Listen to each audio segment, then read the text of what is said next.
जय Hind dear students, क्या आप एसएसबी इंटरव्यू देने जा रहे हैं? क्या आपको लेक्चरेट से थोड़ी बहुत भी घबराहट या परेशानी हो रही है? तो हमारे ये जो लेक्चर्स की सीरीज आ रही है सिर्फ आपके लेक्चरेट की प्रिपरेशन और लेक्चरेट के साथ साथ ग्रुप डिस्कशन की प्रिपरेशन के लिए ही है।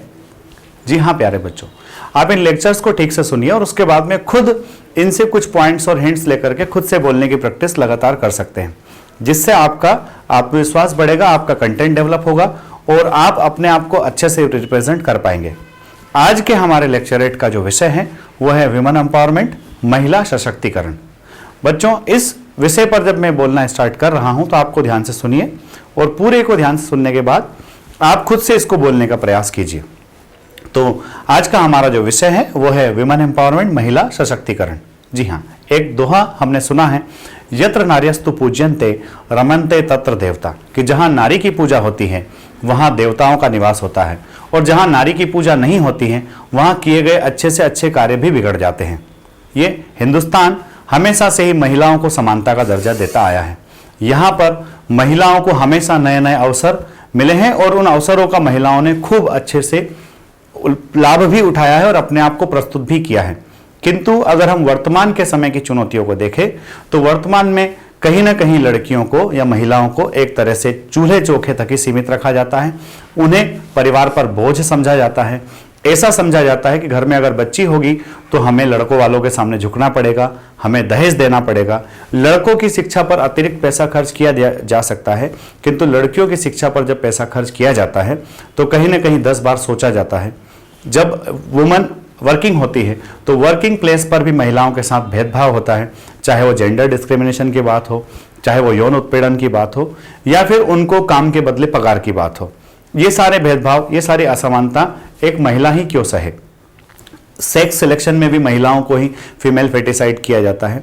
तो ये सारे मुद्दे ऐसे हैं जिनसे कहीं ना कहीं महिलाओं की स्थिति हमारे देश में पीछे होती जा रही है।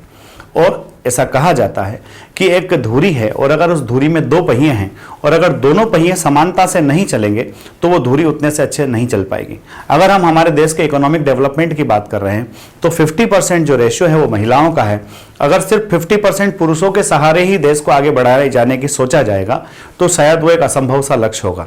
और अगर उस इकोनॉमी में, उस देश के विकास में महिलाओं का भी उतना ही योगदान रहेगा जितना पुरुषों का योगदान है तो निश्चित रूप से देश सशक्त बनेगा और हम वांछित लक्ष्य को भी हासिल कर पाएंगे। तो महिलाओं के साथ होने वाले इस कई सारे अत्याचार जिनकी हमने पहले बात की कि मैं एक बार फिर से उनको दोहरा देता हूं कि चाहे उसकी पढ़ाई लिखाई का खर्चा हो, चाहे उसको पराया धन समझा जाए, चाहे उसको चूल्हे चौके तक ही सीमित रखा जाए, चाहे उसको शिक्षा से वंचित किया जाए या फिर अर्थव्यवस्था की वो नीतियां जो सिर्फ पुरुषों को ध्यान में रखकर ही बनाई जाती हैं। तो ये सारी चीजें महिलाएं फेस करती हैं। इन सारी चीजों को फेस करने के बावजूद भी ऐसा नहीं है कि देश में महिलाएं आगे नहीं आ रही हैं। जी हाँ, और दूसरे देशों की तुलना में अगर हम बात करें तो ये देखा भी जाता है कि हिंदुस्तान के संविधान ने शुरुआत से ही महिलाओं को बहुत अच्छे अच्छे अवसर भी प्रदान किए हैं, जैसे कि समानता का अधिकार, जैसे कि वोट देने का अधिकार। ये 2 अधिकार ऐसे अधिकार रहे हैं जिनके लिए विदेशों में महिलाओं को कई लंबे समय तक संघर्ष करना पड़ा है। किंतु हिंदुस्तान का संविधान, जो कि एक बहुत सुदृढ़ संविधान है, इस संविधान ने महिलाओं को शुरुआत से ही बहुत बुनियादी अधिकार दिए हैं। सिर्फ आवश्यकता है तो महिलाओं को उनके अधिकारों के बारे में जागरूक करने का। इस देश में बहुत लंबे समय से कई सारे सुधार होते रहे हैं, चाहे वो सती प्रथा की समाप्ति हो, चाहे वो महिला भ्रूण हत्या, कन्या भ्रूण हत्या के खिलाफ कानून हो, चाहे वो दहेज प्रथा के खिलाफ कानून हो या फिर पिता की संपत्ति में बेटी के हक का कानून हो। ये सारे हक कानून द्वारा बेटी को दिए गए हैं। देखने में यह भी आता है कि बेटी को परेशान करने वाले या महिलाओं के साथ छेड़छाड़ करने वाले लोग जो है वो हमेशा बाहर के लोग नहीं होते। कई बार महिला को परेशान करने वाले लोग उसके स्वयं के रिश्तेदार, संबंधी, नातेदार भी होते हैं, चाहे वो यौन शोषण हो या फिर वो घरेलू हिंसा हो। इन सारी चीजों का समाधान सिर्फ एक ही है और वो है कि महिलाओं को उनके अधिकारों के बारे में जागरूक किया जाए, महिलाओं की शिक्षा के बारे में जोर दिया जाए, महिलाओं को उनकी क्षमताओं के अनुरूप अवसर प्रदान किए जाएं। जब उनको उनके अधिकारों के बारे में पता रहेगा, जब वो सुशिक्षित रहेगी, जब उनको समान अवसर प्रदान किए जाएंगे तो हमने देखा है कि हिंदुस्तान की बेटी कभी किसी से कम नहीं रही है, चाहे वो बात देश की पूर्व राष्ट्रपति श्रीमती प्रतिभा देवी सिंह पाटिल की हो या फिर अन्य हस्तियां जिन्होंने अपने अपने क्षेत्रों में मुकाम हासिल किया है।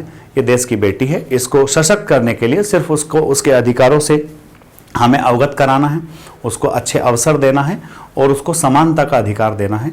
बस यही चीज़ है। समानता का अधिकार कानून द्वारा दिया गया है, सिर्फ मानसिक रूप से। जैसे कि ये पुरुष प्रधान जो हमारा देश है, इस पुरुष प्रधान देश में जो नीतियां हैं वो महिलाओं के हिसाब से अगर महिलाओं को ध्यान में रख करके बनेगी तो ये देश निश्चित रूप से आगे बढ़ेगा और महिलाएं निश्चित रूप से सशक्त होगी।